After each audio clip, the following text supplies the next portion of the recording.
Uma boa noite a todos que estão aqui presentes. A gente está iniciando a nossa aula de número 10 e a gente vai falar hoje sobre a tutela inibitória nas ações coletivas.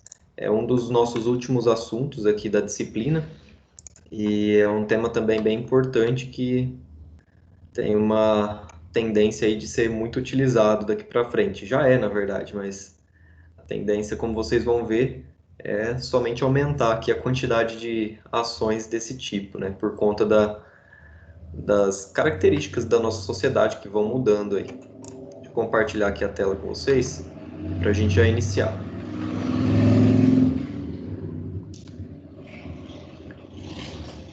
Bom, falando um pouco então sobre algumas noções introdutórias desse tema. Pessoal, vamos lá então. Algumas noções introdutórias sobre esse tema, né? Há algum tempo, o nosso direito ele tinha um foco quase que estritamente. Deixa eu utilizar o fone aqui, porque vocês já sabem do problema dos cachorros aqui dos vizinhos, né? Esperava que hoje estivesse tudo tranquilo. Só um minuto.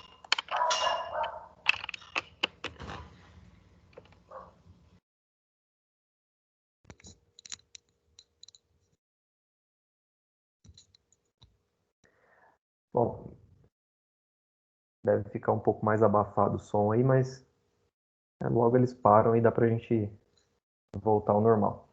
Então, o direito até algum tempo atrás, ele vinha com um foco muito na garantia e na defesa das liberdades, dos direitos individuais, ou seja, do sujeito particular, né? Isso, quando eu falo recentemente, principalmente até a segunda metade na verdade, até a primeira metade do século passado, do século XX, a gente tinha uma tradição muito individualista, né? Muito focada no sujeito particular mesmo. Até o nosso código, o Código Civil de 1916, ele tinha ainda essa tradição e ficou vigente aí até o início dos anos 2000, tá? Depois foi alterado, foi revogado, né?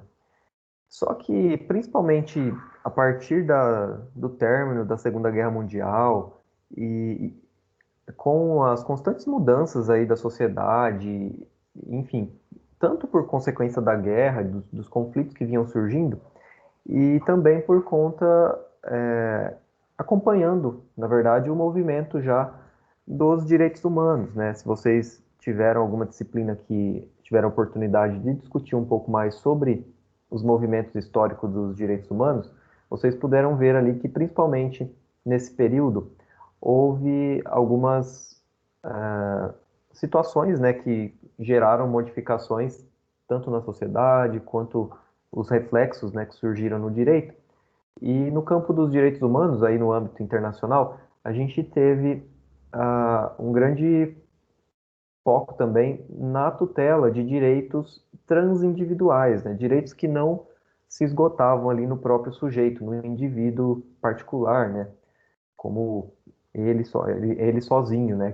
Aquele sujeito isolado, né, dos demais. E essa mudança, ela veio trazendo reflexos no âmbito interno, aqui no nosso ordenamento jurídico, e principalmente na tutela, né? Isso trouxe os impactos na tutela dos direitos difusos e coletivos, que a gente vai falar um pouco aqui mais à frente, que são, né, espécies aqui de direitos considerados transindividuais, ou seja, direitos que afetam a mais de uma pessoa, ou a toda a coletividade, ou a toda a humanidade, né, se for o caso. Basta a gente pensar aí nos exemplos do próprio meio ambiente, né? A gente tem exemplos que nos remetem a essas violações de direitos transindividuais. Aqui no Brasil, por exemplo, a gente pode citar, né, para vocês rememorarem aí os casos dos rompimentos das barragens lá em Minas Gerais, e são aí clássicos exemplos também de direitos, né, de violações de direitos que ultrapassam a esfera de um sujeito particular que tinha os seus bens e sua casa, que aquilo foi perdido. isso ultrapassa, além de afetar todo mundo que foi, né, diretamente mesmo afetado pela enchente ou que até perdeu a vida, a gente tem uma série de impactos indiretos, né, no meio ambiente, e como o meio ambiente é direito aí de todos, a gente tem esses impactos na esfera transindividual, ou seja, que ultrapassa os sujeitos particulares que foram diretamente afetados, tá? Então são exemplos aqui que a gente pode dar, né, da questão ligada ao meio ambiente, direitos do consumidor, que são,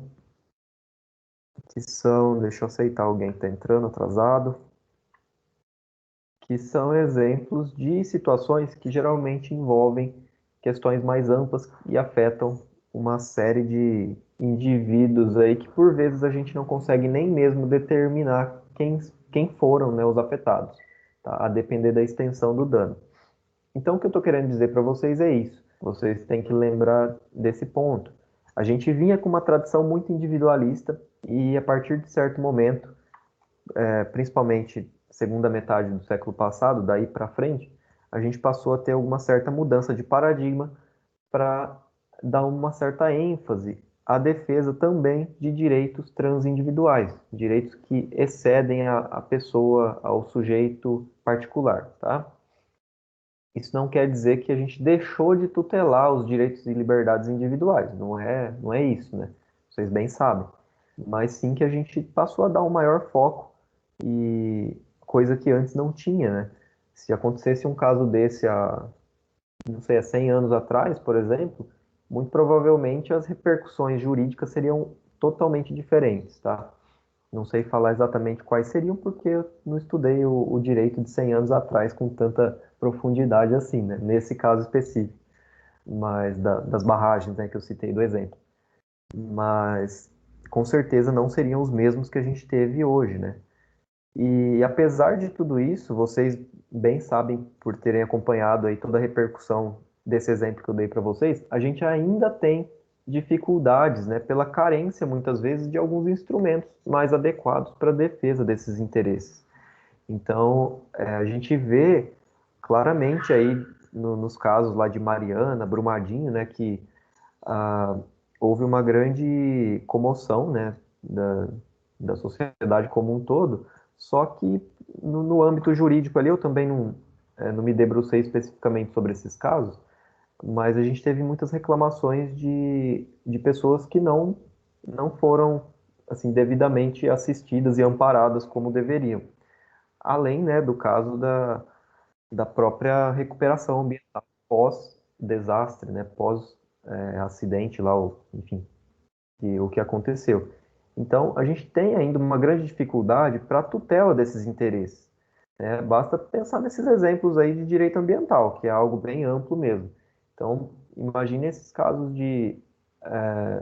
do rompimento das barragens e quais as consequências que ficaram, né, depois, além das questões dos indivíduos particulares que receberam ou não indenizações, mas e as consequências ambientais propriamente ditas, né? Quantas pessoas não foram afetadas ali ao longo daquele rio, acho que foi o Rio Doce, salvo engano, né, que foi bem afetado pela questão de Brumadinho lá. E isso a gente não tem nem como quantificar, né? Vamos pensar aí no âmbito, se a empresa tivesse que pagar uma indenização, né? Como que você faz a conta de qual o prejuízo que foi causado? Não tem como, né?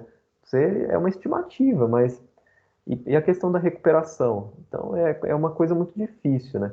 E é por isso que outra mudança também surgiu nesse meio tempo em relação às próprias tutelas processuais, tá? Historicamente, né, a gente tinha um foco no que era ressarcitório. Até por conta dessa tradição individualista, a gente tinha um foco, uma tutela jurisdicional muito mais ressarcitória do que preventiva. O que isso quer dizer?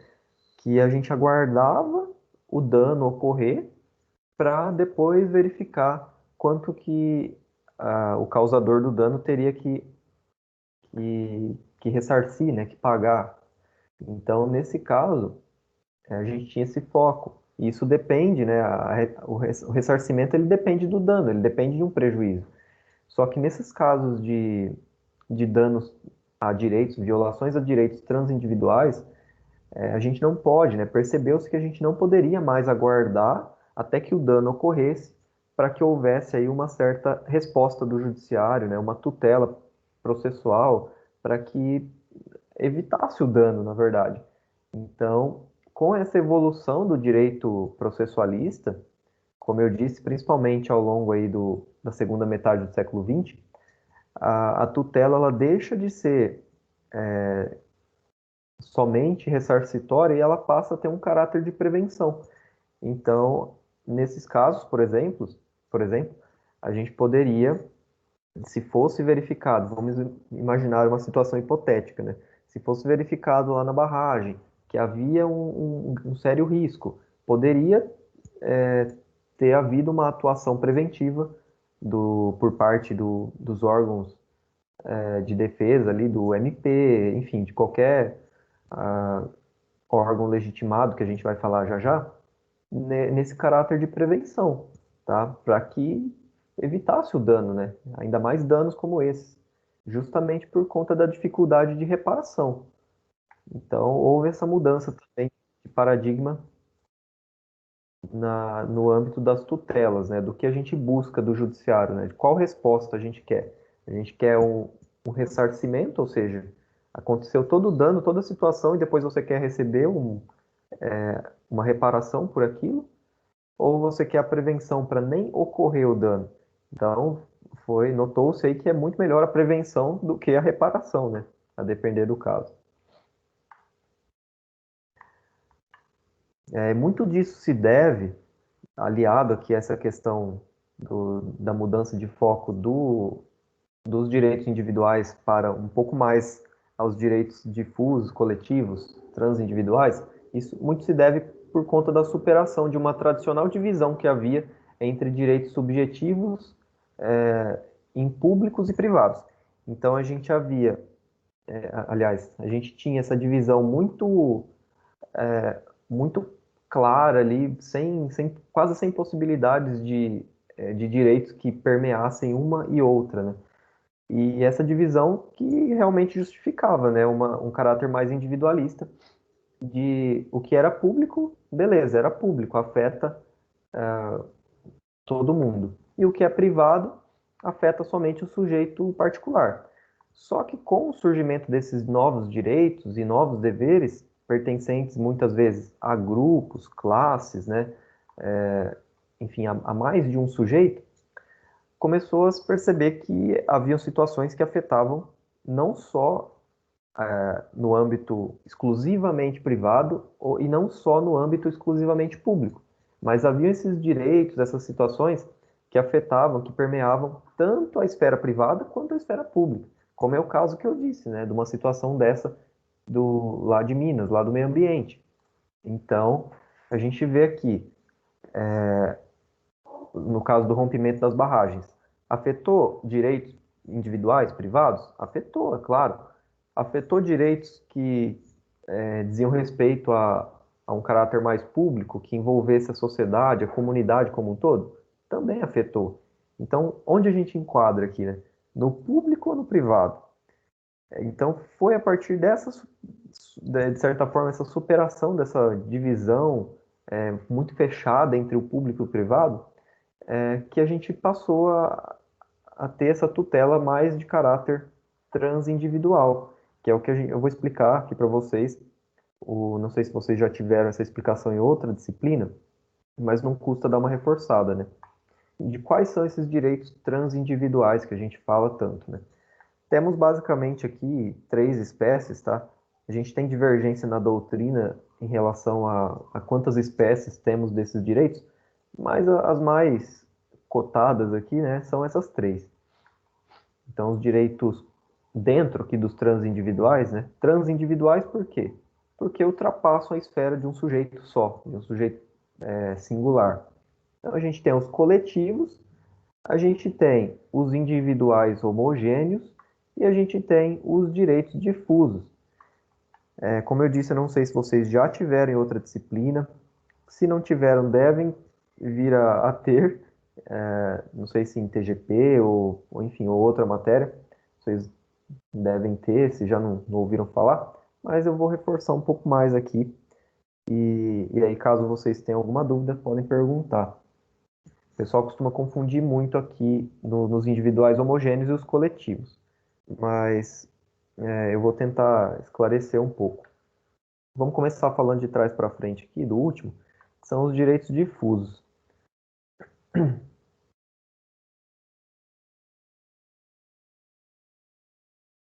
Pessoal, começando dos direitos difusos, porque eles são os mais, digamos assim, os mais fáceis de conceituar aqui. Quando a gente fala em direitos difusos, o próprio nome já vai ajudar a gente aqui, né, nesses casos. Difuso por quê? É espalhado, é de difícil localização, inclusive. Então vocês lembram disso. Difuso é isso, né? É algo muito espalhado. Então, os direitos difusos remetem a pessoas indeterminadas que estão ligadas por uma situação de fato. O que que é isso, né? São questões que afetam muitas pessoas que você não consegue saber quantas e quem são, na maioria dos casos. Ou é muito difícil ou é impossível, às vezes, você descobrir a totalidade das pessoas afetadas por uma situação de fato, né? Então é algo que ocorreu que afeta direitos, afeta a esfera aí de inúmeras, N pessoas, né? Você não sabe precisar a quantidade exata.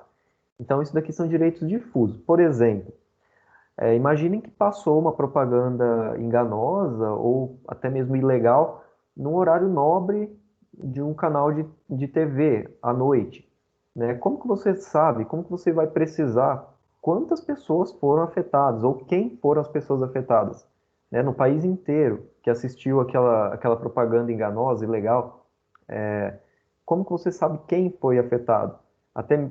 Pode até mesmo ser uma pessoa de outro país que esteja assistindo aí o canal nacional e tenha sido afetada, né, atingida por aquela propaganda ilegal, enganosa que passou na TV, tá? Então são situações que atingem pessoas indeterminadas. A situação de fato, né, a própria transmissão da propaganda, né, a veiculação da propaganda enganosa ou ilegal, tá bom?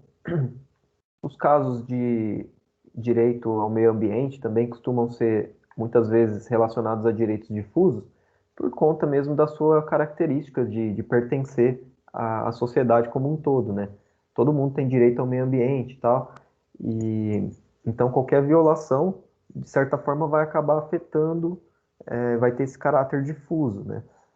É claro que algumas possuem um caráter mais focado no particular, existe, né? Pode ser que não sei, uma propriedade rural específica sofreu um incêndio ali e foi queimado. É muito mais próximo do particular do que do público. Mas, nesse caso, se a gente tivesse, por exemplo, um incêndio de grandes proporções, afetaria já muito mais pessoas. Então, poderia vir a ser caracterizado aqui enquanto um direito difuso. Mas é lembrar aqui que são pessoas indeterminadas, tá? Pessoas indeterminadas, você já mata aqui, já sabe que é difuso. Vamos aqui para o outro agora. Os direitos coletivos.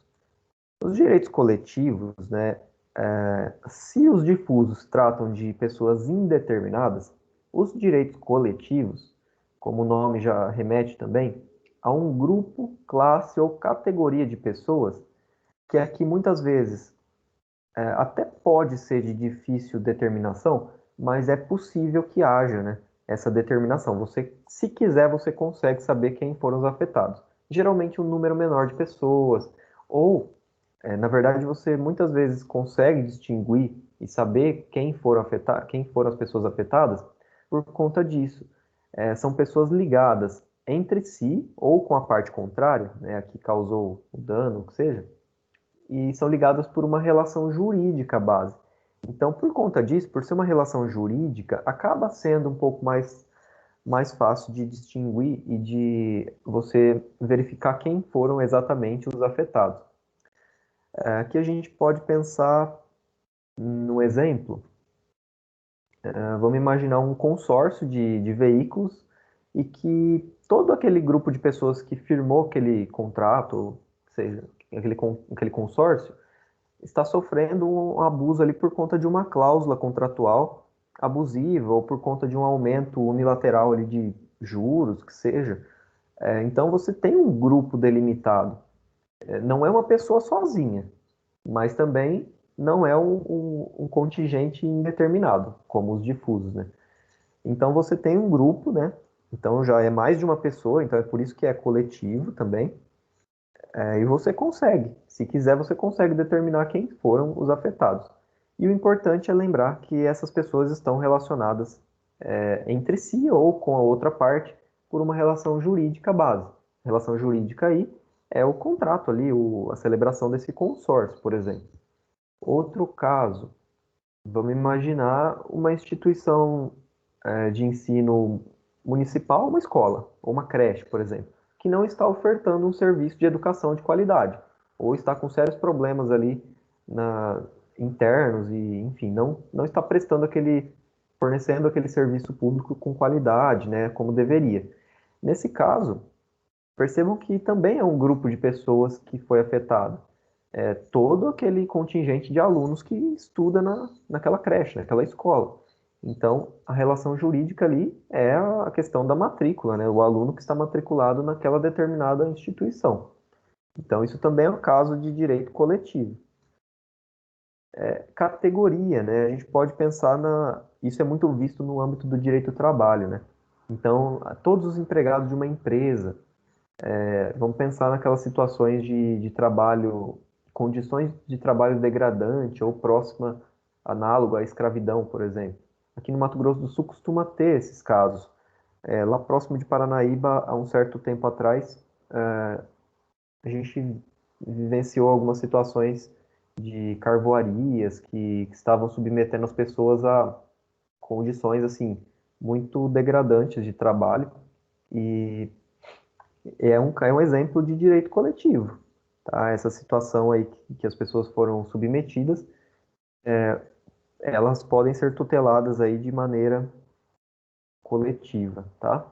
Por conta de afetar toda uma categoria ali, uma classe que estava trabalhando naquela localidade sem as condições devidas, tá? E todas, como eu disse, ligadas por essa relação jurídica, que é o contrato de trabalho. Se é que havia contrato, né? Mas pelo menos verbal havia. E por fim, para diferenciar aqui mais os direitos individuais homogêneos. E aqui é onde vocês têm que ter mais atenção, que é onde costuma haver confusão, né? Nos coletivos e individuais homogêneos. Por quê? Também é um grupo de pessoas. Só que nesse caso, as pessoas são claramente determinadas, né? Quem foi afetado. Então, pessoas muito determinadas e aqui ligadas também por uma situação de fato. Não é situação, não é relação jurídica como os direitos coletivos. Percebam que são detalhes aqui dessas classificações, tá? Eu vou inclusive depois fazer a leitura de um trecho de uma doutrina que talvez esclareça a vocês até melhor. Mas falando exatamente da classificação, os individuais homogêneos são pessoas determinadas, ligadas por uma situação de fato, tá? Deixa eu pegar aqui o exemplo que eu anotei para falar para vocês e já vou ler também a, a questão do trecho da doutrina que eu acho que vai esclarecer bastante. Então, o exemplo que eu tinha deixado aqui é em relação a todos os compradores de carros de um lote que veio com defeito, tá? Então, percebam que a relação entre essas pessoas, todas foram afetadas. Todo mundo que comprou um determinado carro de um determinado lote foi afetado, né? Veio com defeito. Essas pessoas, elas nem se conhecem, muitas vezes, nem sabem, enfim, pode ser pessoas do país inteiro, e só que elas estão ligadas por uma situação de fato. Não é jurídica, não é relação jurídica como os direitos coletivos. Apesar de, e aqui tem a diferença, né, nesse exemplo que eu dei, a questão que os liga é o próprio fato de existir o defeito. Não decorre da relação jurídica que seria a compra e venda, entendem? Porque a compra e venda foi lícita, foi tudo ok, se a empresa não sabia do defeito, né? Agora, nesse caso aqui, a situação é de fato, ou seja, todos vieram com defeito.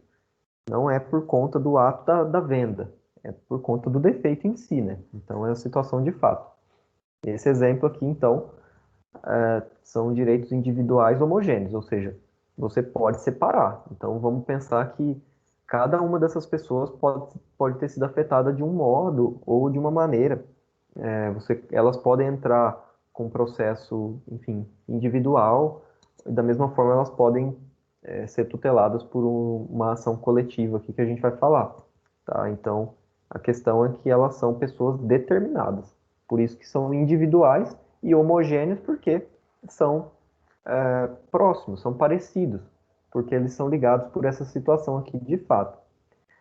Alguns autores mencionam a diferenciação entre essas categorias, essas espécies de direitos transindividuais, que para você diferenciar uma da outra, você, na verdade, não tem que focar tanto nessas classificações, mas sim no foco, na tutela que está sendo pretendida no caso concreto. E é aqui que eu encontrei um exemplo bem interessante na doutrina do Nelson Nery Jr., e ele vai dizer o seguinte, que vai depender, né, da tutela que você pretende.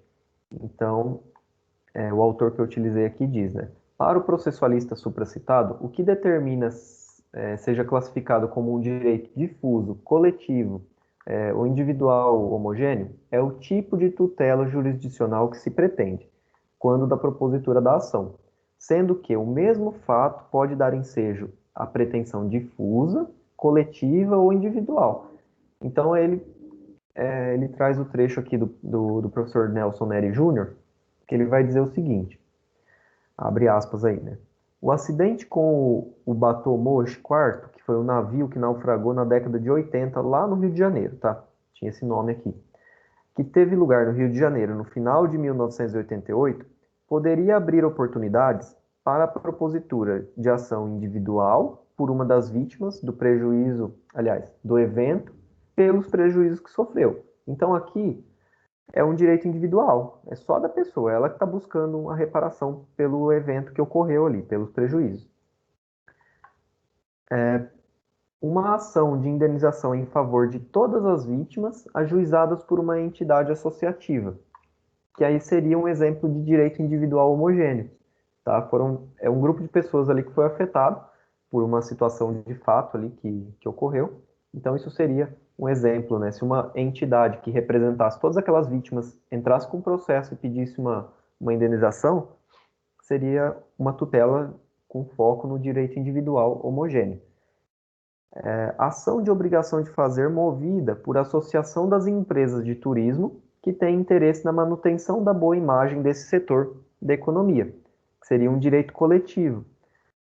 Aqui, por exemplo, a gente poderia pensar que seria uma ação dessas associações buscando que a imprensa, um exemplo, né? Não sei se foi esse o caso, mas que a imprensa parasse de veicular informações falsas sobre o caso, ou sensacionalismo, enfim, e para manter essa boa imagem do setor. Então tem essa classe aí buscando um direito coletivo, né? A tutela de um direito coletivo. Continuando. Bem como ação ajuizada pelo MP em favor da vida e da segurança das pessoas para que seja interditada a embarcação a fim de se evitarem novos acidentes, que aqui seria um direito difuso, um direito que você não tem como precisar quem vai sofrer acidente futuramente naquela embarcação. Então você está tutelando aí um direito difuso. E aí ele conclui, em suma, o tipo da pretensão é que classifica um direito ou interesse como difuso, coletivo ou individual. Então eu achei muito esclarecedor esse trecho, por isso que eu até fiz a leitura para vocês. Então sempre verificar o que está se buscando. É uma pretensão individual sua de reparação do dano sofrido? É um direito individual, tá? É do grupo, enfim, que é determinado? É coletivo? É aliás, de pessoas indeterminadas? Direito difuso. Então, é em relação à pretensão, tá?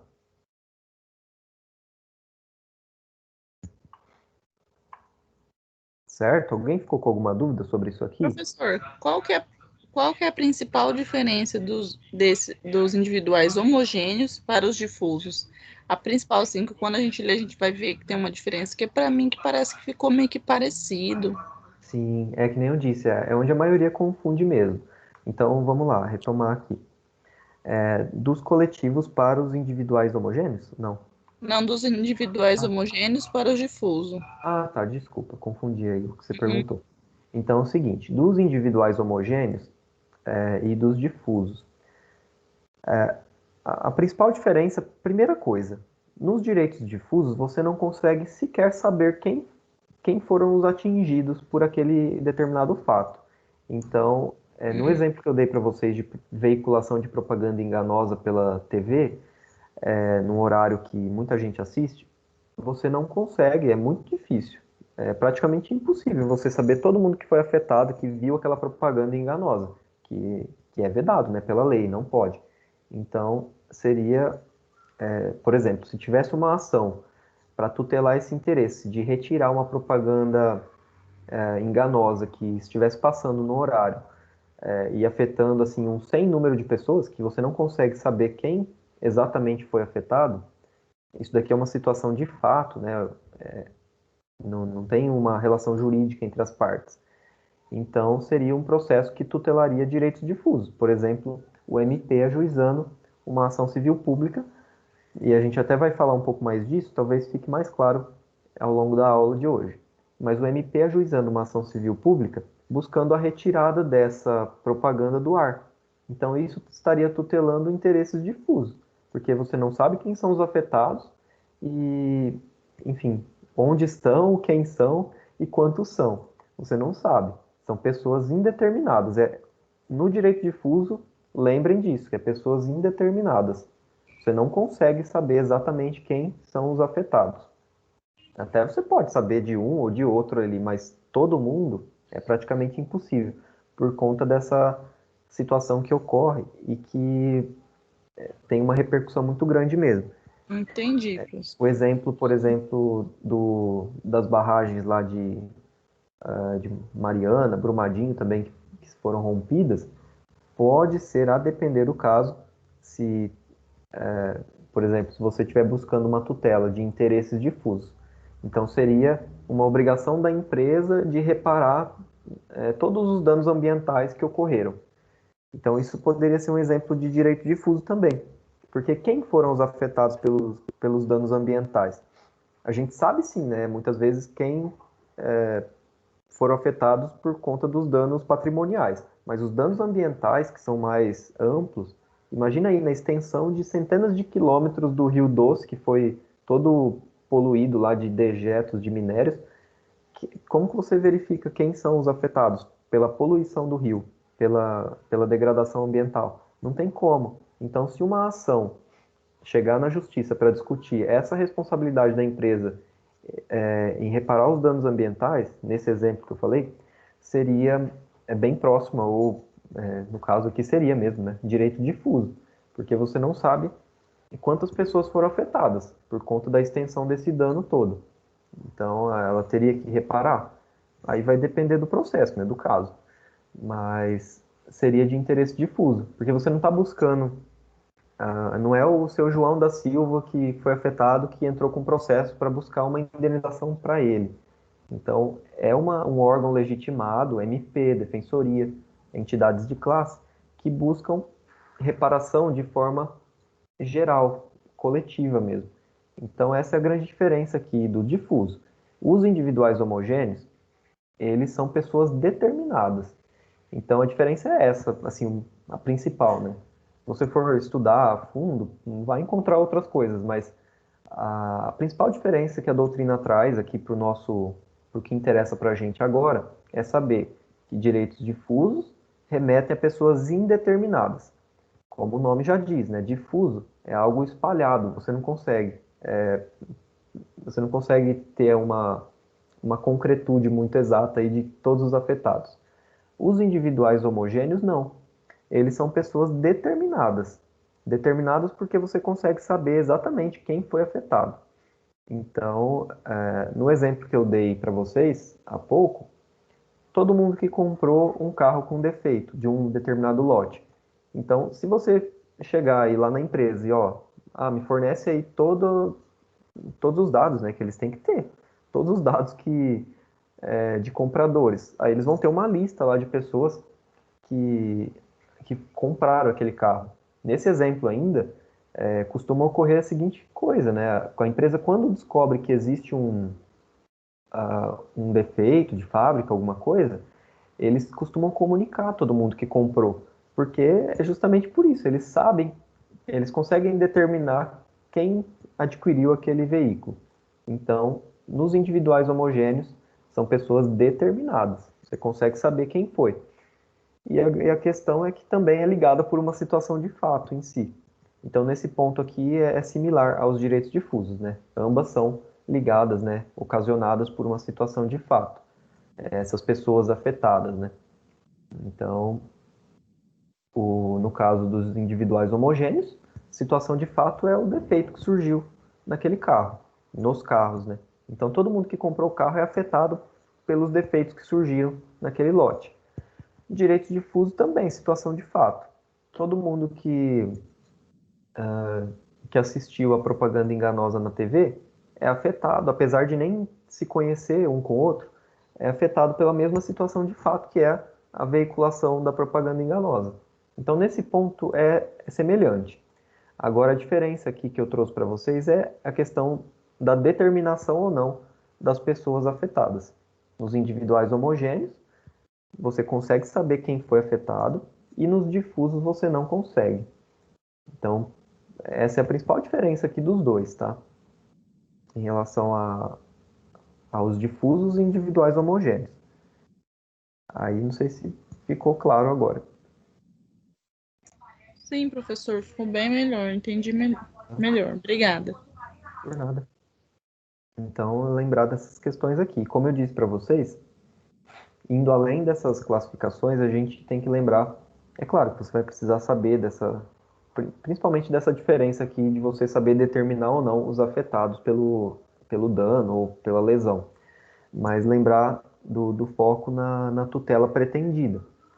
Como eu li no exemplo para vocês, uma mesma situação pode gerar tanto interesses difusos, individuais ou coletivos.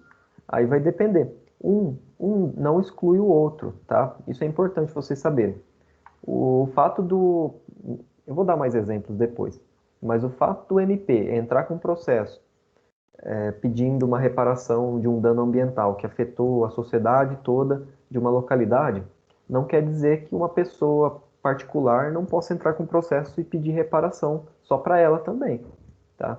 É que geralmente essas reparações de direitos difusos, elas são destinadas enfim, a toda a coletividade como um todo, né? Então vai ser utilizada para tentar recuperar os danos, enfim.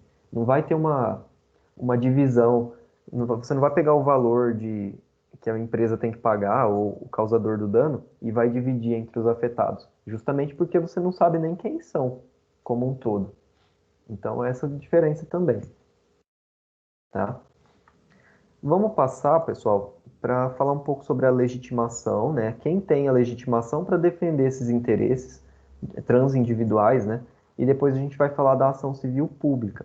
Aí depois eu vou dando mais exemplos e vai talvez esclarecendo um pouco melhor para vocês a respeito desses direitos aqui, da classificação. Quem tem legitimidade para defender esses interesses coletivos, né? Quando a gente fala em interesses coletivos, não quer dizer só isso daqui, tá? Não são só direitos coletivos. É que muitas vezes a gente usa como sinônimos. Mas se eu estiver falando de direitos coletivos, muitas vezes eu vou estar me referindo a direitos transindividuais como um todo, tá? Pode ser tanto coletivo propriamente dito, quanto individuais homogêneos ou difusos. Eu vou tentar falar o gênero mais amplo para não confundir vocês. Então, quem tem interesse na defesa dos direitos transindividuais? É uma legitimação extraordinária para início de conversa. Por que extraordinária? Novamente, não sei se vocês já viram isso na outra disciplina, né, em TGP. A gente tem dois tipos de legitimação, a ordinária e a extraordinária, sintetizando. A ordinária é quando a própria pessoa lesada, afetada pela violação ao direito, está buscando a tutela no judiciário. Então, é legitimidade ordinária. Então, Eu sofri um dano, eu mesmo entro com processo. Isso é legitimidade ordinária. A extraordinária são exceções que a própria lei vai estabelecer para que um terceiro pleiteie, né, busque o direito de uma outra pessoa. Então é o caso desse daqui. Legitimação extraordinária. Por quê? É o MP, ou outro tipo de órgão, né? Aqui a gente tem a Defensoria Pública, também é legitimada. Entidades de classe, como eu disse, a própria OAB pode ser um exemplo. E dentre outros, até poder público também, União, qualquer estado também, ou município, pode ser, de acordo com a lei da ação civil pública, legitimado. Mas os principais são esses daqui, né? O que a gente mais vê. Então são terceiros aí, né? Outras pessoas, né? Outras entidades tutelando, buscando a tutela de direitos alheios, né? Não é o defensor público que está querendo uma reparação para ele, não é ou para a defensoria em si. Ele está buscando, né? Ou o MP, ele está buscando a tutela de interesses das pessoas, da comunidade, ou quem foi afetado, né? Um grupo específico, que seja. Então é por isso que é legitimação extraordinária. Mas aqui é classificação também. Basta lembrar dessas pessoas aqui. MP, Defensoria, entidades de classe, dentre outros também que a lei autoriza. Aí tem autorizações na Constituição, tem autorização na Lei de Ação Civil Pública também, sobre os legitimados para esse tipo de processo coletivo, né? Processo para tutela de direitos transindividuais. E a gente vai falar especificamente hoje sobre a ação civil pública, que é o principal meio que a gente tem, o mais tradicional aqui nesses casos, para a tutela de interesses transindividuais. Aqui eu ressalto de início que existe uma divergência doutrinária em relação à classificação desses tipos de processos, tá? Existem correntes que entendem que a ação, até o título da aula, né? Ações coletivas. Existem correntes que entendem que a ação coletiva é um gênero mais amplo. E dentro desse gênero tem ação civil pública, mandado de segurança coletivo, a ação popular e uma série de outros processos específicos. E a ação civil pública é um deles, né? Então, ações coletivas é um gênero e dentro dele tem as outras. Existem outras correntes que entendem que não existe uma diferenciação, é quase um sinônimo. Existem outros que entendem que a ação civil pública é mais ampla. Mas enfim, aí é só para alertar vocês que isso não é pacífico na doutrina, essa classificação também. Mas pelo que eu pude ver, a maioria dos doutrinadores entende dessa forma. A ação coletiva é um gênero e dentro dela existem vários tipos. E o que a gente vai focar aqui pela frequência que ocorre mesmo, né, no cotidiano, no dia a dia, é na ação civil pública. Então, ela está disciplinada na Lei 7.347 de 85, que é a chamada Lei da Ação Civil Pública. Então, não é tão recente, se a gente for pensar assim, né? Já tem aí 35, 35 anos, né? E a ação civil pública, ela é um importante instrumento aí para a defesa desses direitos transindividuais. E a doutrina conceitua dessa forma, né? Que é um instrumento adequado para a defesa de interesses que envolvam o meio ambiente, os consumidores e, dentre outros interesses difusos, coletivos e individuais homogêneos em juízo, tá? Então, ela traz aqui esse rol que é prioritário, principalmente, né? Meio ambiente e consumidores. E aí, pode ser outros direitos também, questões trabalhistas, como eu mencionei para vocês, que envolvam interesse transindividual, né? Ou seja, difuso, coletivo ou individual homogêneo. Questões relacionadas ao patrimônio artístico, cultural, também pode ser objeto de ação civil pública, tá? Então, é lembrar que, assim, se a gente for falar de forma mais ampla possível, para tutela de interesses transindividuais. E aí, o que entrar nisso daí vai ser objeto da ação civil pública, tá? O rol que a legislação traz, a própria lei de ação civil pública, não é taxativo. Então, pode abranger muito mais coisas. Como legitimado, a gente tem em regra, tá? Isso aqui eu não estou falando que só deva ser dessa forma. Em regra, o que mais ocorre é o MP, tá? É o MP. Mas existem esses outros legitimados que eu falei aqui para vocês. Defensoria, outras entidades de classe, órgãos do poder público também podem, a depender da situação. Mas, em regra, quem mais exerce, até por conta do dever de agir, é o MP. Tá? A defensoria mesmo foi incluída como legitimada na ação civil pública recentemente. Não sei se foi em 2009, por aí. Então, não é, assim, não, ainda não é tão utilizada como pelo MP. O MP ele possui o dever de agir nessas situações que violem aqui esses interesses transindividuais. Então a gente vê o princípio da indisponibilidade da ação, que vocês já devem ter estudado em TGP, ou enfim, isso daqui a gente vê bastante em processo penal, esse princípio da indisponibilidade. Então ele se aproxima bastante da ideia da indisponibilidade nesses casos. Por ser questão de ordem que envolva toda a sociedade ou um grande número de pessoas, né, ela tem um caráter muito mais forte do âmbito público do que do particular em si. Então, nesse caso, a gente vê esse princípio da indisponibilidade, ou seja, o MP ele não pode escolher simplesmente, eu não quero entrar com esse processo, não quero proteger os interesses dos consumidores que estão sendo afetados por uma prática abusiva. Não pode. Tá? Ele tem que averiguar a situação e, se for verificada a necessidade de um processo, de uma ação civil pública ou de qualquer outra medida, ele é obrigado, ele tem o dever de agir, tá? Ele também, de certa forma, representa aí, ele é um órgão público, né? Então ele tem o dever de agir. Então é por isso que a gente vai focar no MP, porque é o que mais se utiliza desse instrumento da ação civil pública. E lembrando que, apesar dele não ter o poder de dispor da ação, nesses casos, ele também tem liberdade para apreciar o caso concreto. Isso está lá no artigo 9º da Lei de Ação Civil Pública. O que isso quer dizer? O MP ele não vai ser compelido em todas as situações, toda e qualquer denúncia que ele receber, a entrar com processo. Né? Isso também seria um absurdo.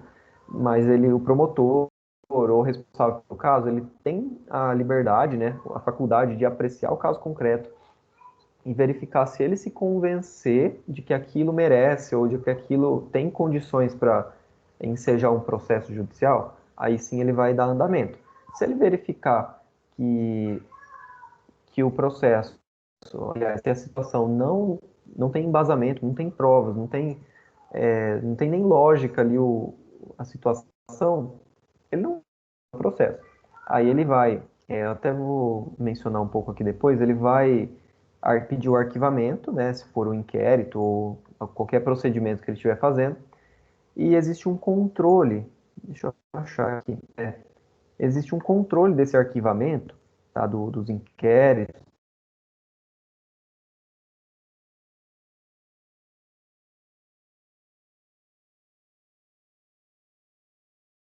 Então, se ele arquiva, isso vai para o Conselho Superior, para ter uma segunda opinião ali, né, e verificar se realmente é caso de arquivamento. Beleza, arquiva, mantém a decisão do promotor. Não é caso de arquivamento, o conselho entendeu que tem que seguir, aí vai ser designado outro promotor para dar andamento a esse caso, tá?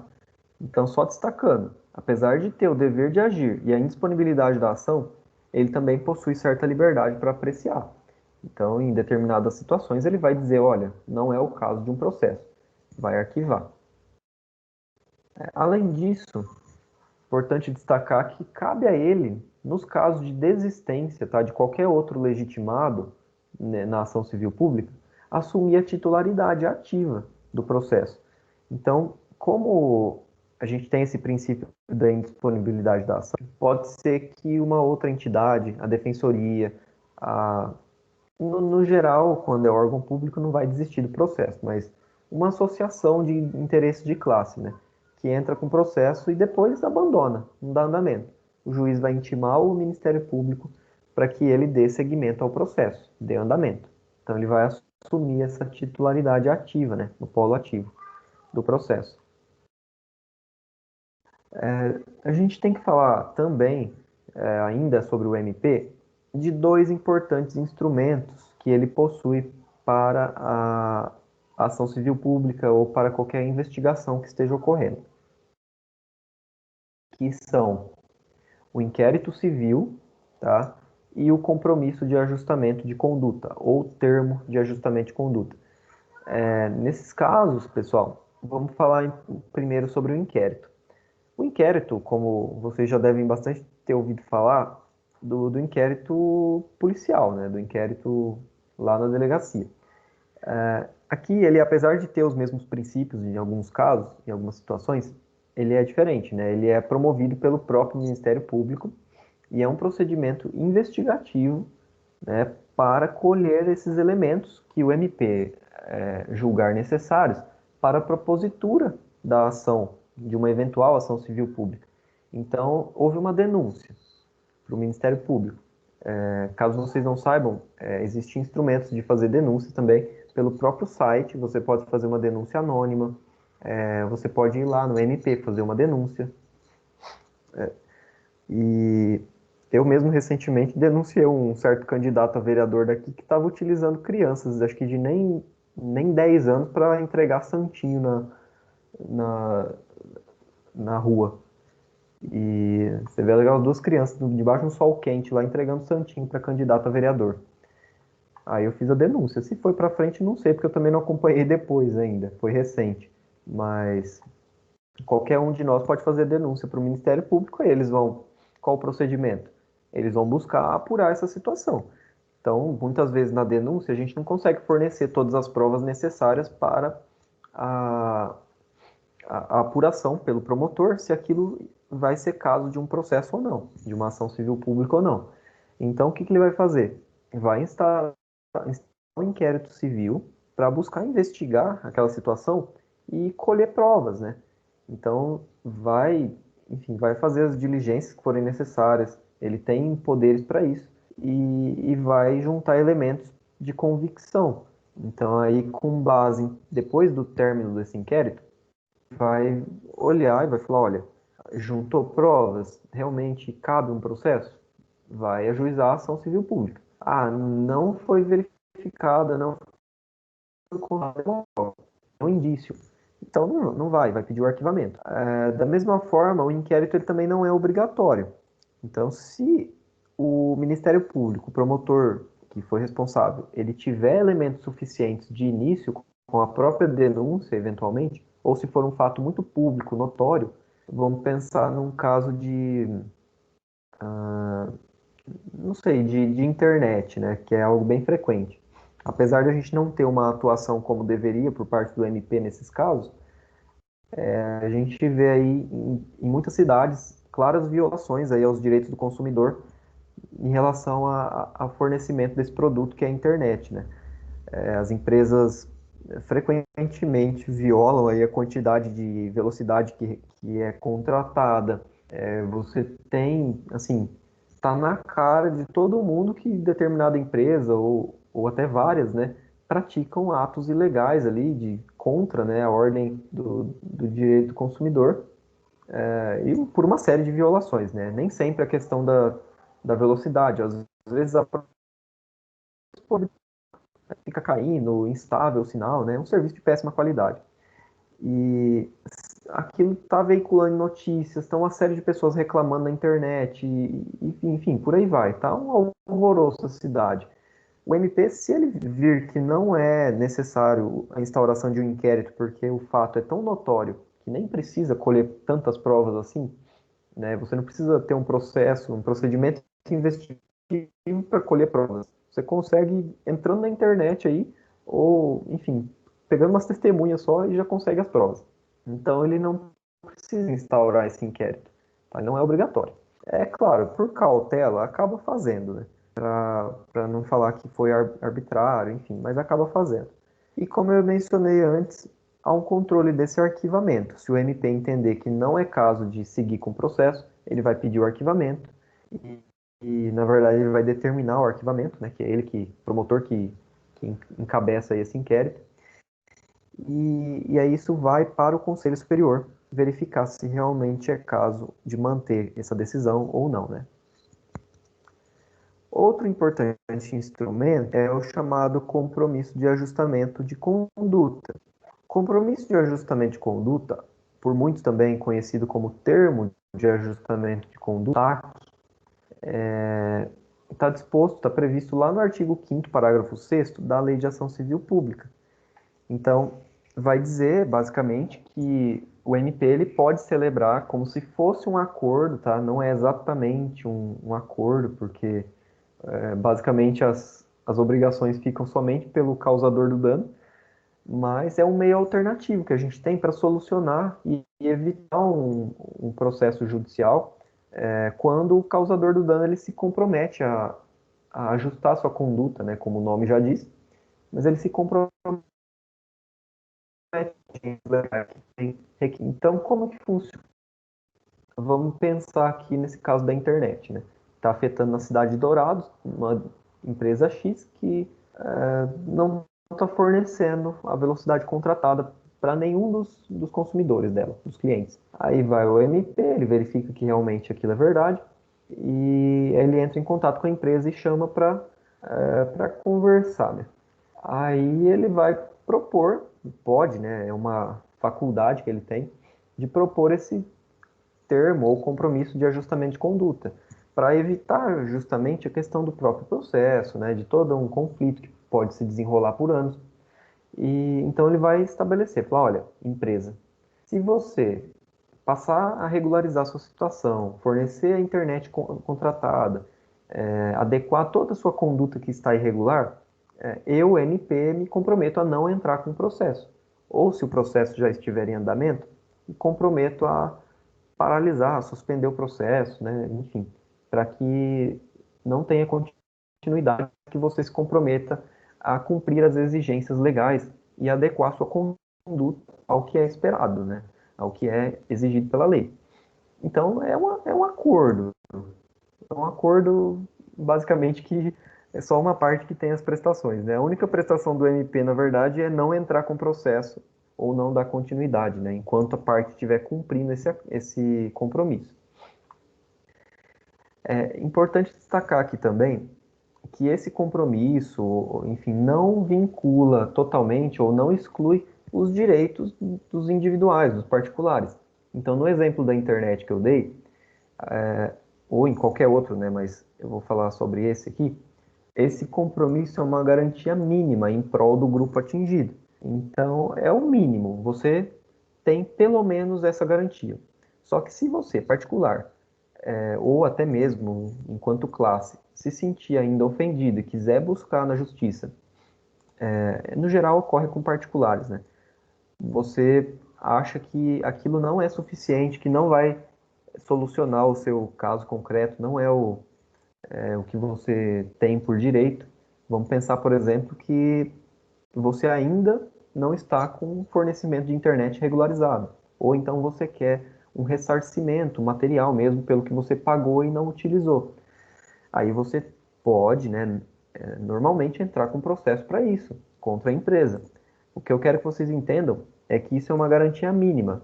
Tudo que for acima disso, ou seja, que você quiser a mais, você pode pleitear na justiça. Não exclui, até porque é uma legitimação extraordinária, né? É o MP negociando aí, de certa forma, direitos difusos, coletivos, ou até individuais homogêneos para todas essas pessoas, para muitas pessoas.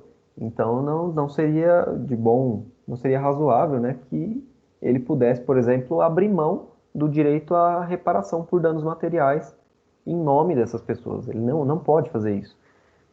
Então aqui é uma garantia mínima. Se a pessoa se sentir lesada, se ela tiver direito a mais do que isso, né, se a gente for falar dessa forma, ela pode pleitear na justiça o direito que ela entende cabível, como é o caso que eu falei para vocês.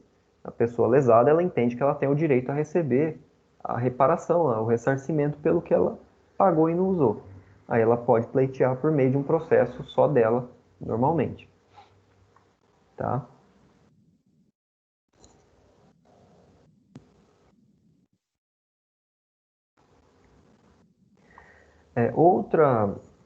Outro ponto muito importante que cabe a gente falar aqui na aula, e outro é um instrumento também que pode ser utilizado nesses processos de ações coletivas, é a chamada tutela inibitória. Tá? A tutela inibitória, eu até mencionei no início da aula, para quem, não sei se alguém chegou depois que eu falei isso, mas a tutela inibitória, ela, deixa eu ativar o mudo aqui de todo mundo, estava dando algum som aqui. A tutela inibitória, ela tem esse caráter de prevenção do dano, né? Como eu disse, ela veio aí dessa nova tendência de você nem sempre ter que esperar o dano ser causado para depois você buscar a reparação, o ressarcimento. Então você já previne que o dano ocorra. Então é por isso que a tutela inibitória ela se insere aqui com grande força nas ações coletivas, porque ela vai ter esse foco de prevenção de que um dano ocorra e afete muitas pessoas ou milhares de pessoas, né? Se for um direito difuso, por exemplo, você nem consegue determinar exatamente todos os afetados. E ela tem previsão legal no artigo 11 da Lei de Ação Civil Pública e também no artigo 497, principalmente no 497 do CPC, que eu vou ler aqui para vocês. Então é no parágrafo único, na verdade. Para a concessão da tutela específica destinada a inibir a prática, a reiteração ou a continuação de um ilícito ou a sua remoção, é irrelevante a demonstração da ocorrência de dano ou da existência de culpa ou dolo. Então, percebam nesse caso, né, que o foco da tutela inibitória é a busca da cessação, remoção ou da prevenção que ocorra, né, atividades nocivas ou ilícitas, ou, como eu disse, né, ou assegurar que o dano não ocorra. Então, ela tem esse caráter de prevenção, ou mesmo de cessação, que a gente vai ver uma outra espécie dela já já. Não é necessário que haja dano, mas sim uma probabilidade.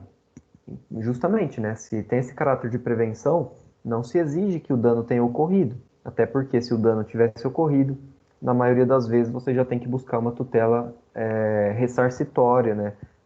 Para que o dano seja reparado. Se ele ocorreu, tem que ser reparado. Agora, o que se exige é assim uma probabilidade. Então, no caso aqui, o MP, ou se for. A gente tem também casos de tutela inibitória no âmbito particular, individual, mas não é o foco da aula de hoje, tá? Por exemplo, de tutela inibitória de caráter individual, as ações que buscam impedir a construção de um prédio que está fazendo e está causando algum dano no seu imóvel, um prédio vizinho. Então, existem ali as ações de enunciação de obra nova, tem interdito proibitório, que isso é outro tema, né? Mas também pode ser um foco aqui de prevenção. Você vai e busca impedir que aquilo continue ou sequer comece. Então, o que se exige, voltando aqui, é a probabilidade. Então, o que tem que ser demonstrado para o juiz é a probabilidade que aquilo ocorra. Tá? Não é preciso nem culpa, dolo, você não precisa comprovar isso daí. Basta que o dano possa ocorrer.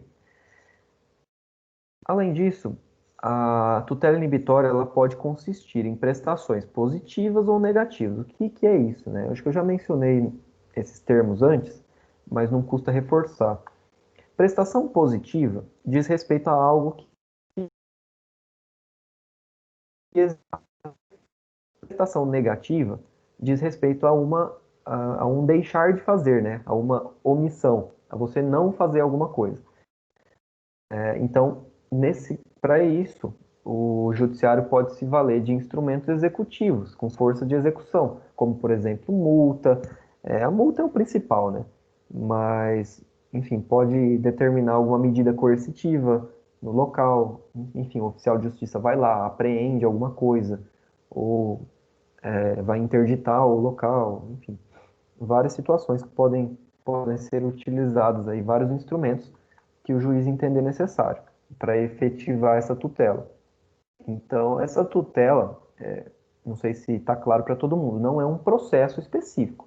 É algo que o MP ele pode pedir no, no curso de um processo. Por exemplo, ele entra com uma ação civil pública e ele pede uma tutela inibitória e geralmente, né, quando é tutela inibitória, a pessoa só quer essa cessação do ato, mas geralmente ocorre isso, entra com uma ação civil pública e pede uma tutela inibitória para a cessação ou então sequer a realização dessa atividade que é ilícita ou nociva, que tem uma probabilidade muito grande de causar um dano, seja danos a particulares ou, como a gente está falando de processos coletivos, então seriam danos à coletividade, né? Danos transindividuais.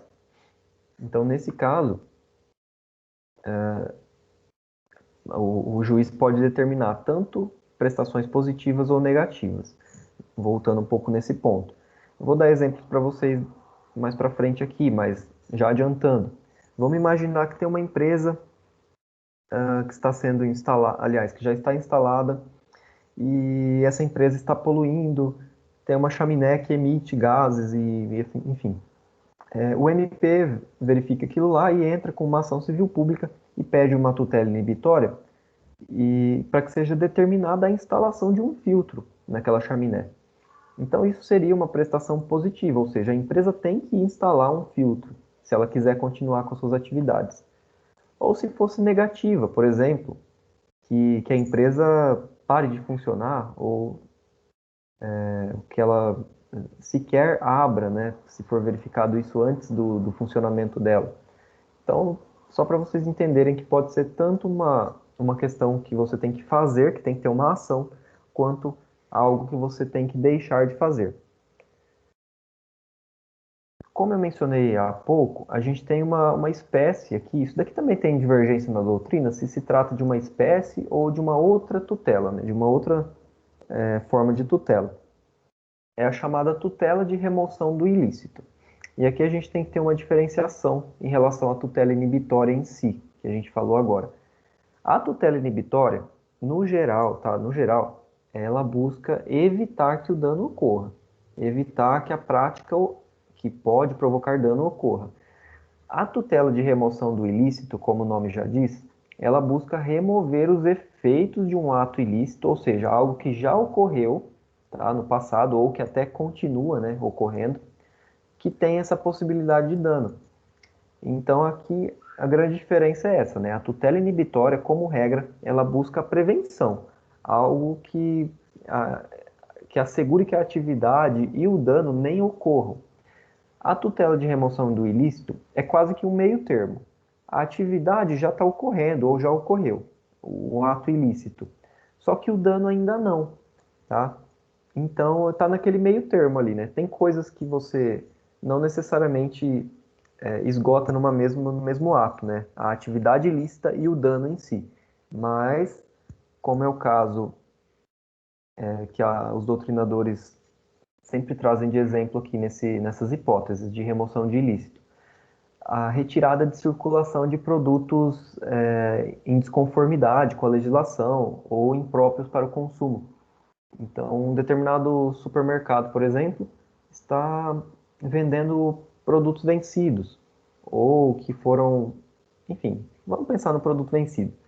Aí foi verificado que está ali, tá na prateleira, mas pode ser que nenhuma pessoa tenha comprado ainda aquilo lá.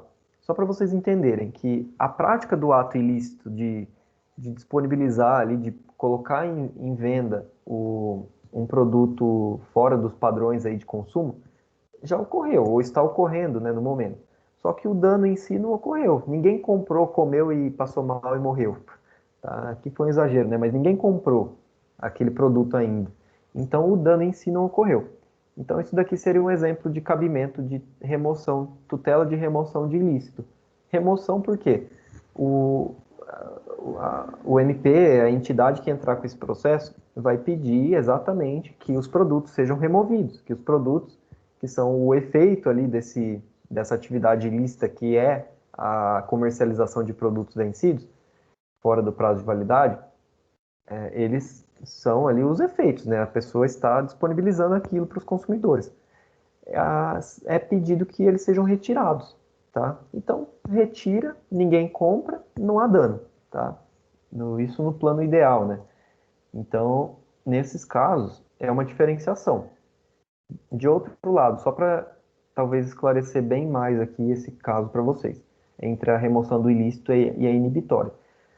Vamos pensar que o MP descobriu, ou algum legitimado aí para o processo descobriu que, que o mercado vai colocar, né, houve uma denúncia ali de um funcionário que o patrão vai disponibilizar nas prateleiras ali os produtos fora do prazo de validade. Então aí seria uma tutela inibitória, por exemplo, se a ação quisesse impedir que aquilo fosse disponibilizado.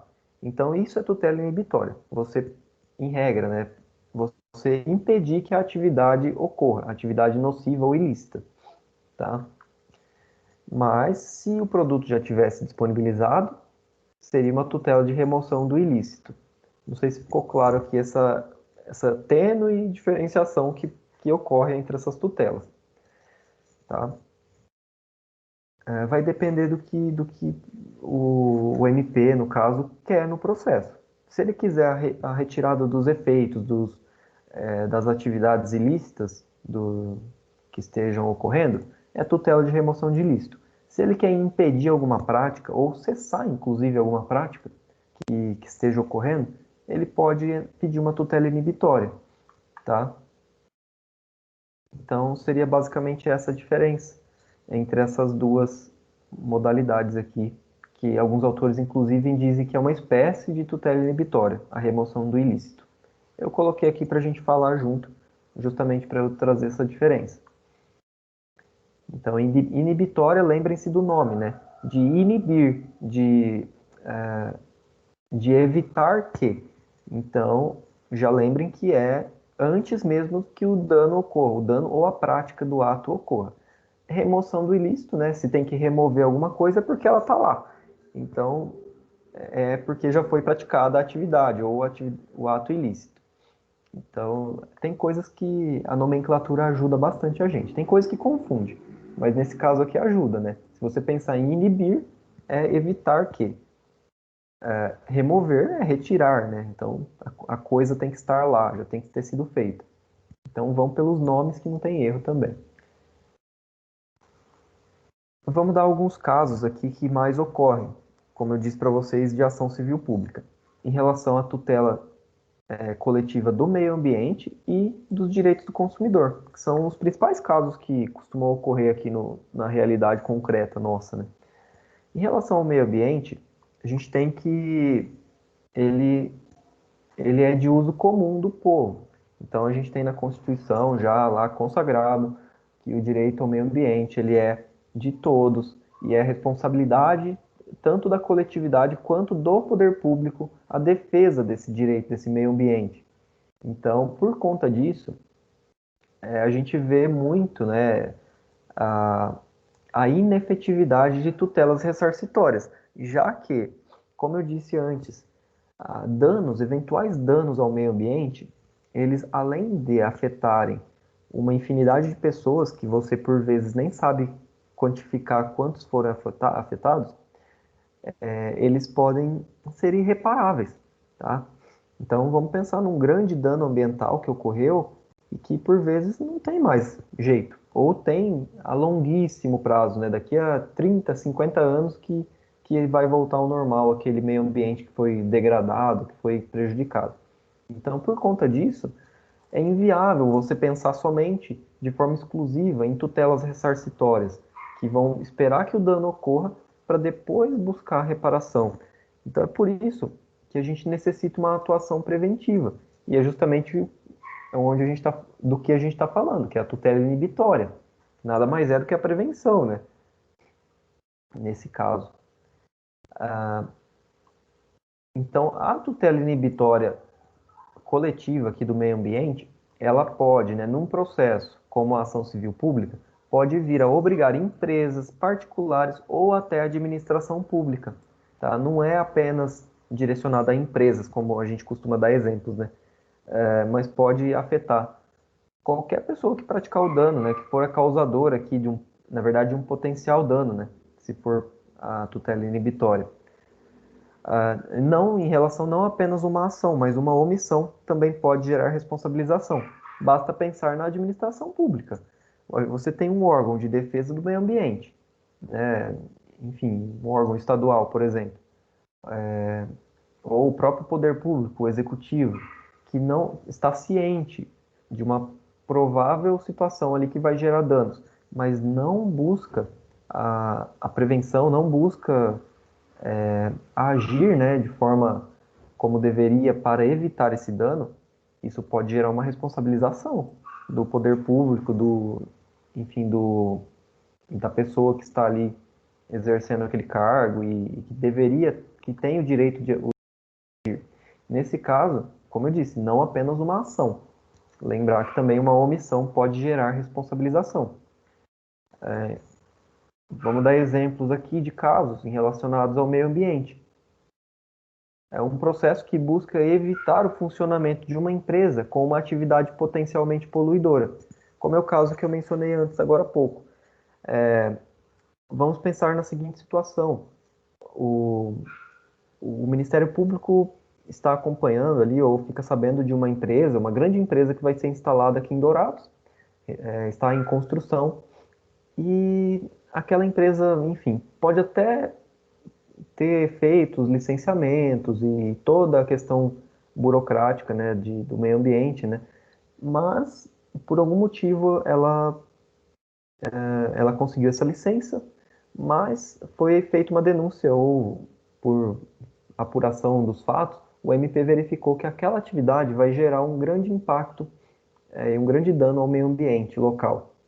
Isso afetaria, por exemplo, o rio, não sei o rio que tem aqui em Dourados, mas o Rio Dourados, acho que fica aqui, né? Acho que é na divisa com algum outro município. Eu já até passei por ele, mas vamos pensar que isso afetaria um leito de um rio, isso depositaria dejetos e, enfim, minérios, o que quer que seja.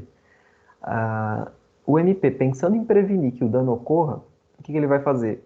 Primeiro vai instaurar, né, esse inquérito civil, vai verificar, ou se for muito urgente, ele vai até propor a ação em caráter já de urgência e pedir a tutela inibitória para que a empresa não funcione, ou para que ela cesse as atividades poluidoras até que haja uma regularização, né? Pode ser, como eu disse, que ele firme um termo de ajustamento de conduta, ou se a empresa se recusar, o MP vai pleitear essa tutela inibitória. Olha, juiz, eu quero que Vossa Excelência determine que a empresa não exerce, não comece a exercer suas atividades, senão vai haver um grande dano ao meio ambiente.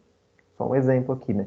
Aí o juiz, se verificar a probabilidade desse dano, ele pode determinar a, que a empresa se abstenha de funcionar, né? Que ela não funcione. Então é um caso.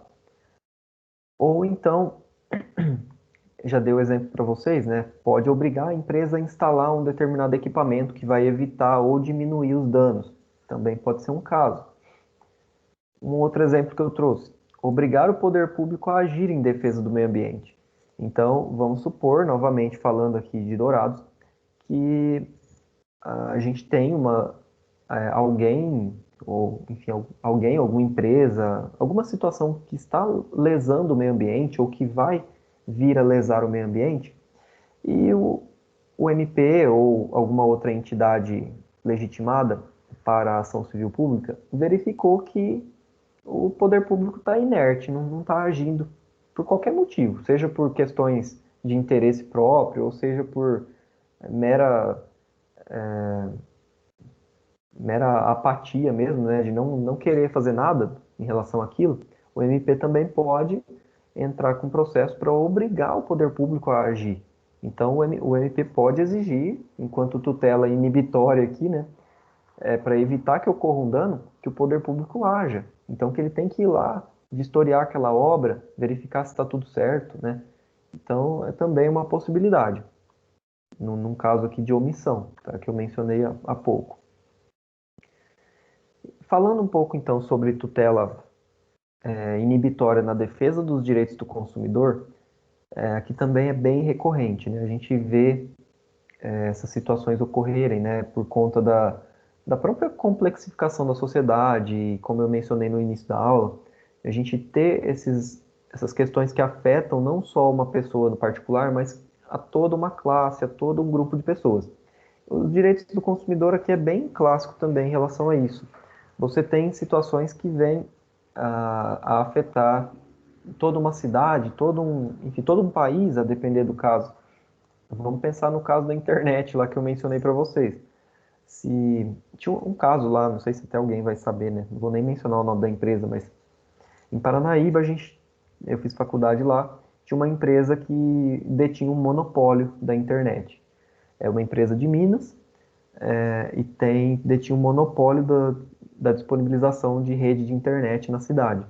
Rede assim, tipo, cabeada, né? Tinha até as via rádio também, mas não funcionava. E essa empresa, por muito, muito tempo, e eu acho que ela já está na cidade há muitos anos. É a empresa que tem questão de telefone, você faz ligação também, e internet. Então ela está lá há muitos anos. E a prefeitura, pelo que a gente ficou sabendo, celebrou aí contratos de longuíssimo prazo, aí de 20, 30 anos, dando exclusividade para essas empresas, para essa empresa permanecer lá com esse monopólio. Já teve muitas discussões sobre isso e tal, justamente porque a empresa não fornecia um serviço de qualidade.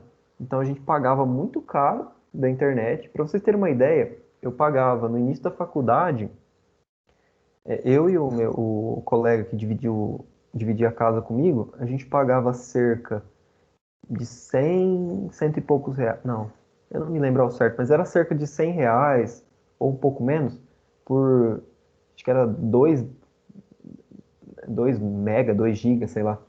Era pouquíssimo, né? Pra gente na época lá já servia, né? Era o que tinha. Mas depois, com muito custo, essa empresa foi melhorando. E acho que nos últimos anos da faculdade que eles colocaram fibra ótica, aí deu uma. Nem era fibra ótica a internet, né? Para vocês terem uma ideia. Então, depois que colocaram, que instalaram em alguns bairros a fibra ótica, e a gente pôde pagar. Aí eu lembro que pagava nos últimos anos cerca de 120, mais ou menos, mas era mais velocidade, acho que era cerca de 10, nem era tanto assim, né? 10 mega, acho que era. Mas no início era péssimo, era péssimo. Isso que eu morava no centro, tinha bairros que nem pegava internet direito, que a pessoa contratava e depois não recebia. Então, nesses casos, isso ocorre muito, muito. Isso é um exemplo aqui, né, que eu vivenciei. Agora, imagine em outras cidades menores, pelo interior. Lá era menor e era interior também, né? Mas existem outras bem menores. Então, nesses casos de direito ao consumidor, pode ser que o dano afete a cidade inteira ou um contingente muito maior. Basta pensar nesse exemplo que eu dei da internet. Então, buscando, né, por meio de um processo como esse, de uma ação civil pública, pedindo uma tutela inibitória, a gente pode buscar prevenir que o dano ocorra, impedir também a prática de atos lesivos ao consumidor. Nesse caso da internet, poderia ah, solicitar que fosse, determinar, na verdade, né, que fosse resolvido o problema, que a empresa fornecesse a quantidade contratada, enfim. A ação, ela vai ter, em relação à competência, né? A ação, ela tem competência preferencialmente onde ocorreu ou deva ocorrer o dano. Então, se o dano for aqui em Dourados, a ação preferencialmente é ajuizada aqui. Ou se o dano deva ocorrer em Campo Grande, o processo tem que ser lá, tá? Se for algo mais amplo, que você não tem como, ou que tem várias cidades, vários locais, ou na capital do estado, ou se for a nível nacional, na capital do país, tá? Que tem a competência para julgar esses processos. Ele tem fundamento lá no artigo 84 do CDC, deixa eu até fazer a leitura aqui para vocês também, eu vou abrir.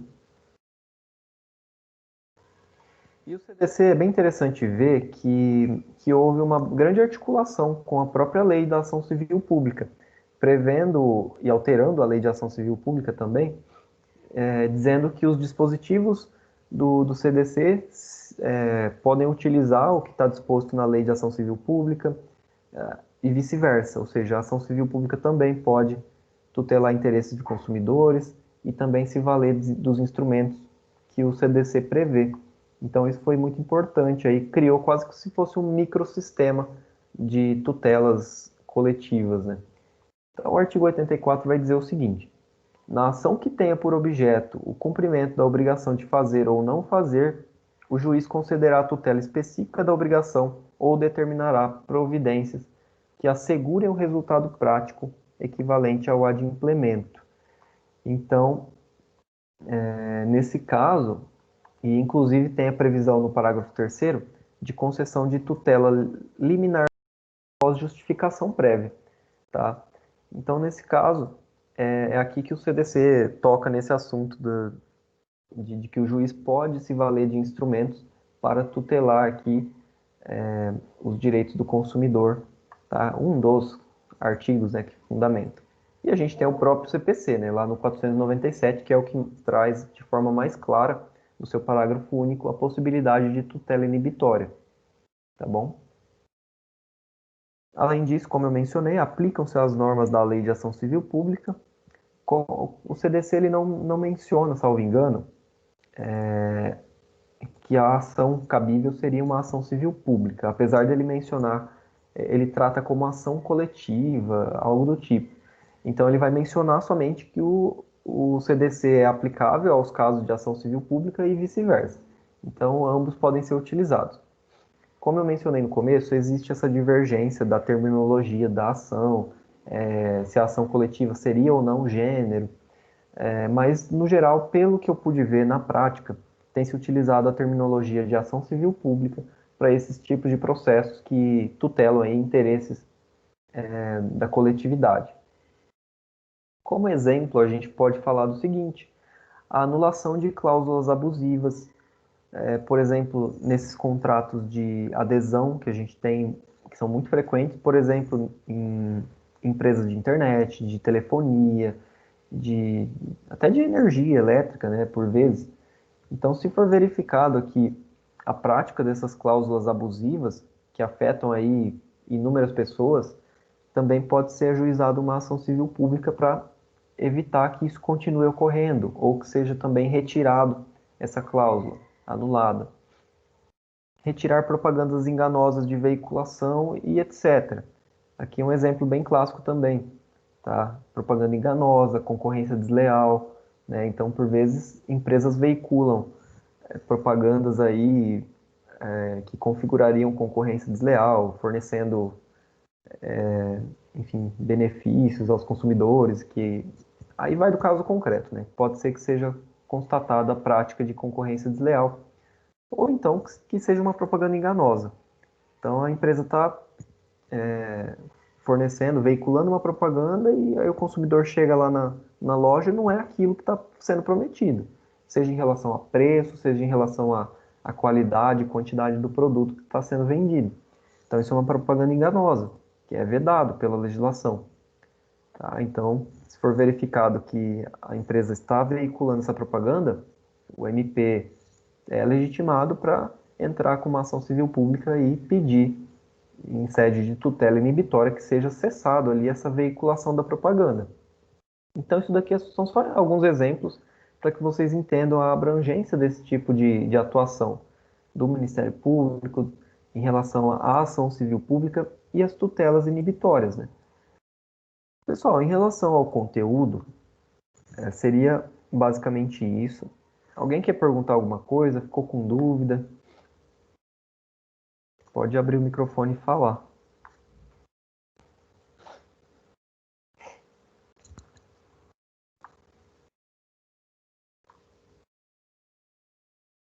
Deixa eu ver se tem mais alguma coisa aqui para comentar.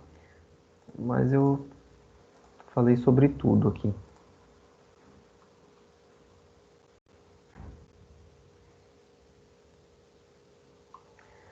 É isso, pessoal.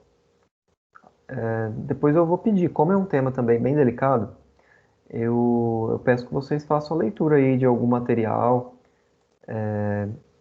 para poder talvez esclarecer, né? Ou talvez até se surgir alguma dúvida com os estudos, né? Pode ser que ocorra, tá? Aproveitem que vocês não têm mais questões aí que eu passo, né? Já que a gente já encerrou a pontuação. Então vão fazendo, aproveitem esse tempo que fariam questões para estudar, ou para fazer questões também, né? treinar para a prova. Oi, José, quer falar alguma coisa? Sim, só perguntar. O senhor teria alguma sugestão de leitura? Sim, inclusive, eu vou postar o link do material, um dos materiais que eu utilizei, que eu achei que ele sintetizou bastante a temática, eu vou postar no AVA, tá na aula no Encontro 10. E porque na doutrina que eu vinha utilizando não tem o tema da forma como a ementa coloca. Então, tem alguns temas esparsos, por exemplo, de tutelas de ações coletivas, mas não achei interessante utilizar. Então, eu vou postar os materiais que eu utilizei, pelo menos 2 artigos, tá? Em sites confiáveis aí para vocês lerem. E aí eu vou disponibilizar lá no AVA, tá? Aí vocês façam a leitura. São artigos aí de 10, tem um que é um pouco maior, mas dá para ler tranquilamente e talvez facilita o entendimento, né? Vocês fazendo a leitura. Eu, pelo menos, sempre aprendi mais pela leitura do que somente visual, assim, ou ouvindo. Ok. Professor, Tá? eu entrei com um chamado a respeito daquelas questões que não aparecem, e aí a faculdade me deu aqui uma resposta. E aí, o que falaram? Daí eles dizem assim, por se tratar de disciplina na modalidade Ah, RAMP, é isso, né? híbrida, é.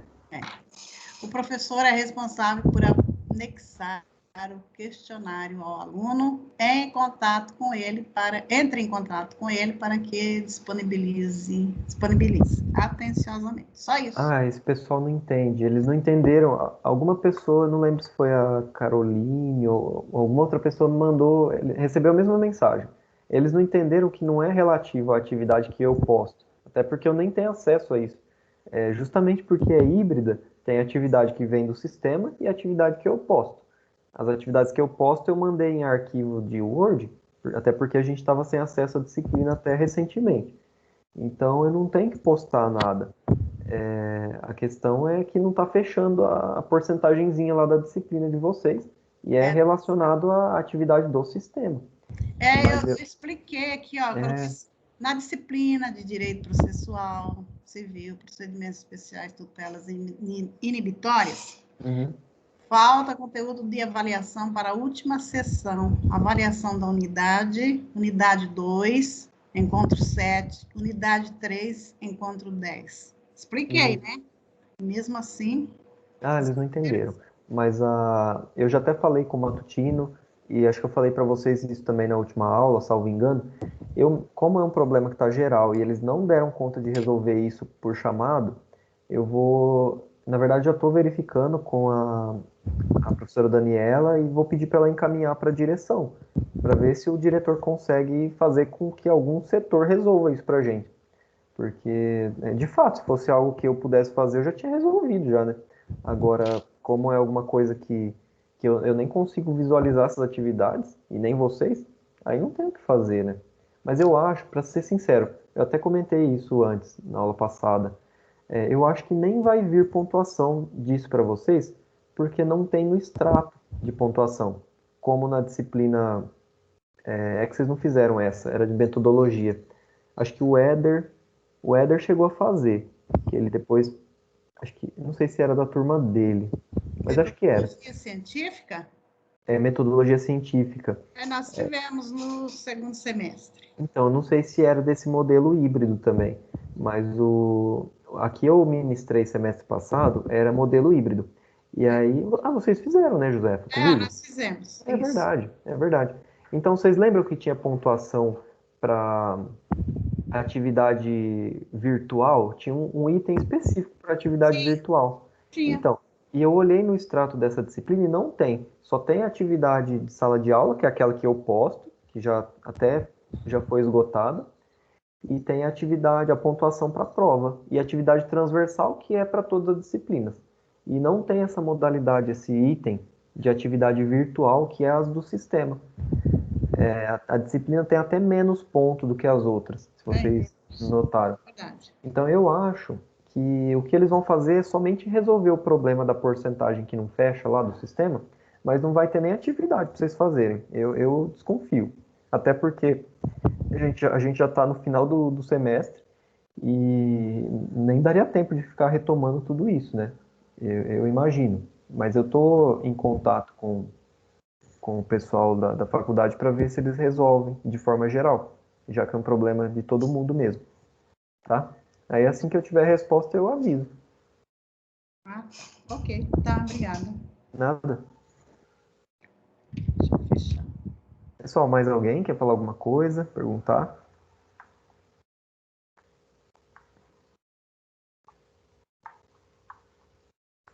Bom, já baixei aqui a lista de presença de vocês.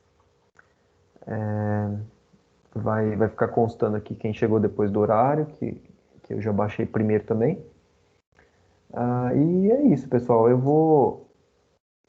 Esse texto aqui já está lá no AVA, né? O esquema da aula, como eu sempre faço. Mandei no grupo. Desculpa por ter mandado em cima da hora no grupo, mas já tinha disponibilizado no AVA.